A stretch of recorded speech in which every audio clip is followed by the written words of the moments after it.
Hello everyone, আশা করি সবাই খুব ভালো আছো, সুস্থ আছো।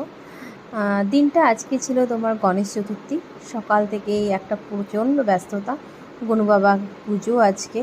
দেখতে দেখতে আমার স্যালনটা আজকে 1 বছর হয়ে গেল। এই গণেশ চতুর্থীর দিনেই আমি আগের বছর আমার স্যালনটা ওপেন করেছিলাম।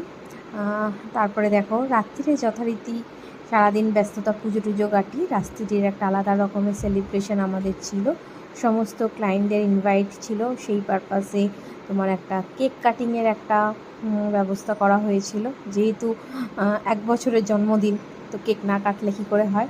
সবশেষে আমার সব স্যালনে যারা আছেন, স্টাফরা আছে, যারা আমার সাথে সারাক্ষণ থাকে, খুব ভালোবাসে, তারা একটু এনজয় করছিল নিজেদের মতন করে নাচ গানা। আমি গানটা তোমাদেরকে দিতে পারলাম না, ওই একই ব্যাপার, কপিরাইট